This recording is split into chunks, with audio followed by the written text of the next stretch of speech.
Welcome to the deep dive. Today we're looking into something really quite profound, maybe even a paradox that seems woven right into how we experience life. It's about appreciation.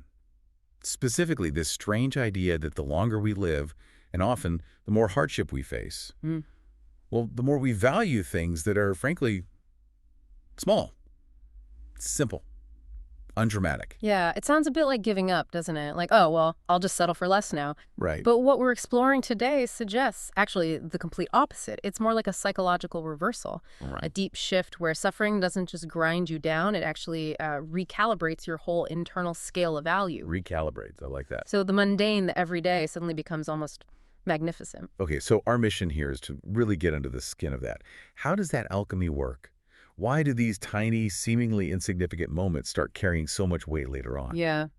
I mean, think about the specifics. We're not talking huge life events. We're talking about, like, that quiet moment, maybe late afternoon, with just one square of really good dark chocolate. Or just walking to work, that simple act, walking without pain, without this overwhelming sense of dread about what's waiting for you. Simple. Or noticing those tiny signs of life persisting, you know? Like the very first shoots pushing up in the garden in, say, January, when it's still freezing cold. Yes. Or, oh, the sheer relief of a weekend stretched out ahead of you with absolutely nothing planned, zero obligations, just space. A blank slate. Yeah. Or that feeling you get, that sort of conspiratorial laugh with a friend you really trust. Nothing earth-shattering is said. It's just this easy, shared understanding, simple comfort. Exactly. These little things, a hot bath, cracking open a new book, their value seems to grow, like exponentially over time, not shrink. Definitely. And this appreciation grows even while the big, noisy world outside, with all its complexity and, let's face it, disappointments, just keeps getting louder and more overwhelming. Okay, so let's rewind. Because nobody starts out valuing the tiny things, do they? If you think back to the beginning, the start of the journey, it's marked by this relentless hunger for, well, for scale, for big, visible excitement. Oh, absolutely. Youth operates on this assumption of like boundless time, infinite chances. Life has to be an epic adventure and you're the main character. Totally. Want to make a massive impact?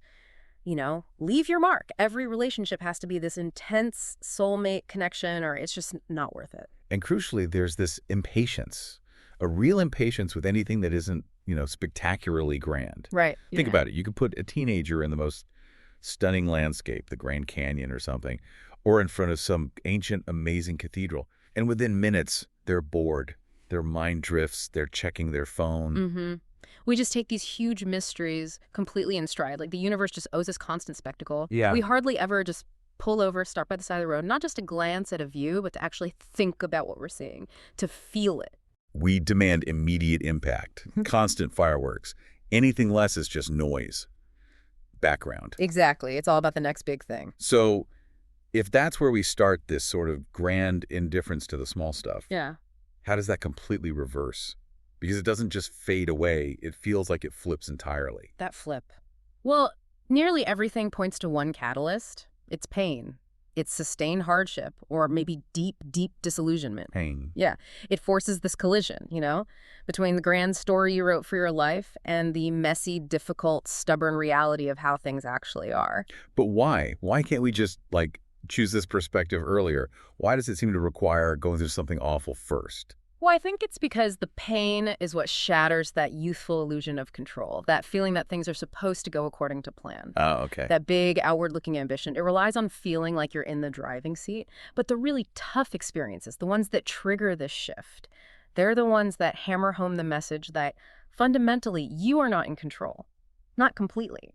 Okay, give us some examples then. What kind of experiences really force that psychological reset? It's the stuff that really shakes the foundations. It's getting to know too much about the complicated, messy side of love, where the initial passion cools down into just bickering, or maybe this cold, immovable stubbornness. It's facing illness, not just a cold, but the grinding reality of something like dementia in a parent, or getting that terrifying cancer diagnosis yourself. Right. Or it's when the external world just lets you down completely. Your career path implodes, you lose years of work. Right. Or you get caught up in huge political or social changes that you feel totally powerless against. Exactly.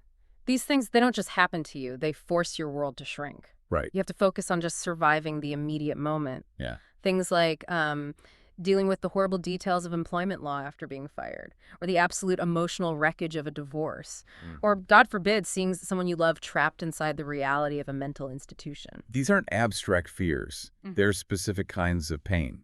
And they strip away that grand, future-focused ambition. They force your attention inwards, downwards, just to the reality of the ground under your feet, right here, right now. And the incredible irony, the paradox we started with, is that the harder life gets, the more we finally start to notice and appreciate what's still pure, what's still hopeful. Even if it looks completely modest or has zero obvious glamour, the whole scale of value just shifts. Which brings us right back to that key question. Why? Why does something as simple as a perfectly ripe fig, or maybe just a kind, uncomplicated friend, why do they suddenly earn this deep respect? Yeah, let's try and paint that picture. Yeah. Because the simple pleasure itself, it doesn't have some magic quality hidden inside it, does it? No, not really. Its power comes entirely from the outside. That feeling of respect for just a moment of calm. It's held up, propped up almost, by these really specific visceral memories of the opposite, of despair. It's all about the contrast.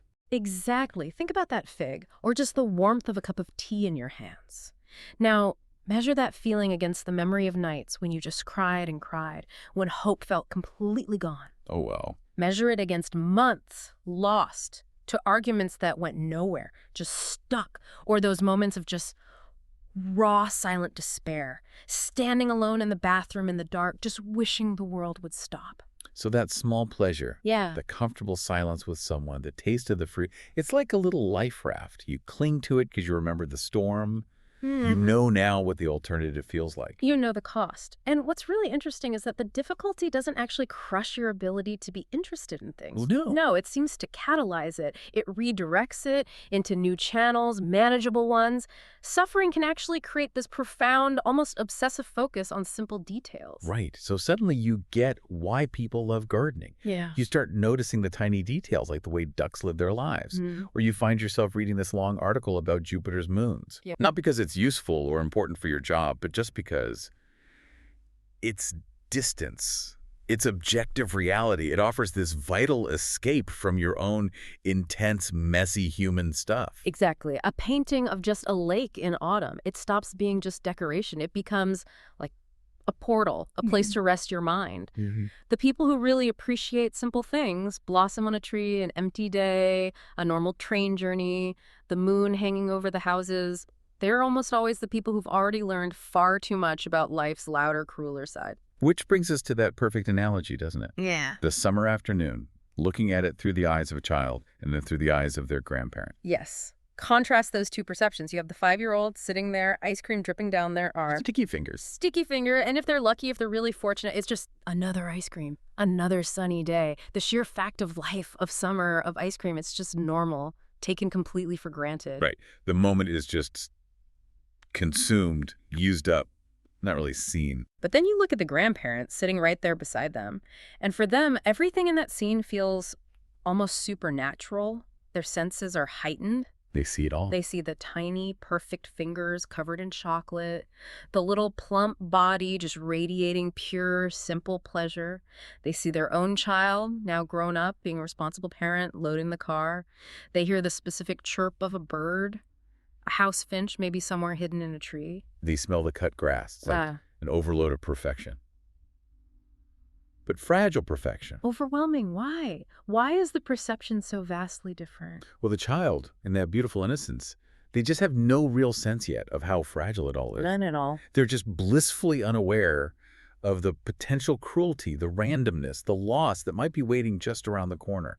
They haven't earned that deep appreciation yet, maybe, because they haven't had to face the complexity of the potential catastrophe. They haven't paid the entrance fee, in a way. And realizing that really brings us to this idea of the vanguard, the people leading the way and rediscovering simple wonders. We should probably challenge ourselves, and you listening, with these comparisons to really feel the weight of this shift. Okay, like who can truly understand the deep, almost unbelievable pleasure of a boring day, a day where absolutely nothing happens, no drama, no crisis? Who gets that until they've had the opposite?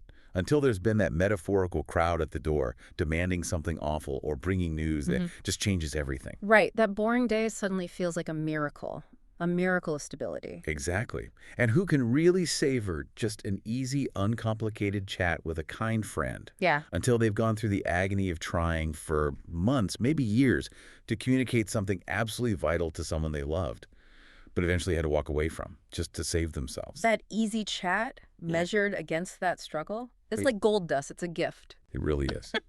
Maybe the most poignant one. Yeah.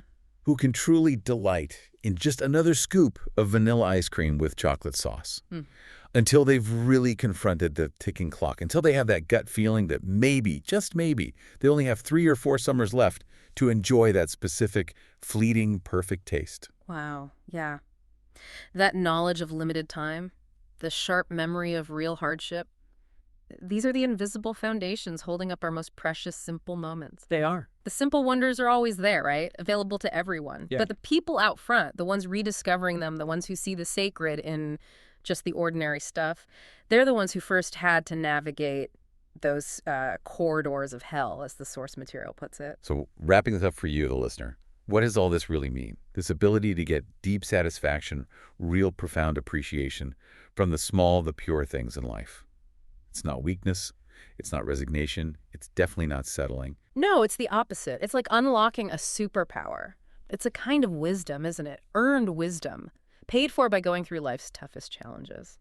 That quiet joy in simple things. It's not the default setting we start with. It's an achievement, a perspective that's been carefully constructed, often piece by painful piece, by loss or suffering. That's the core idea, the paradox we wanted to unpack today. And maybe we could leave you with one final thought, something to turn over in your mind as you go about your day. Okay. Think about the last small, undramatic pleasure you really noticed. Maybe it was just that first sip of coffee this morning, the feeling of the sun on your skin for a moment, or just the comfortable quiet in your own home. Don't just think about the pleasure itself. Ask yourself this, really dig a little. Is there a hidden memory somewhere? A memory of difficulty, of struggle, that's quietly, maybe unconsciously, making that simple pleasure feel so much more profound right now. Yeah. What simple, ordinary thing do you value most right at this moment? Yeah. And what does that appreciation truly reveal about the journey you've been on? The harder paths you might have walked to arrive at this place of quiet recognition.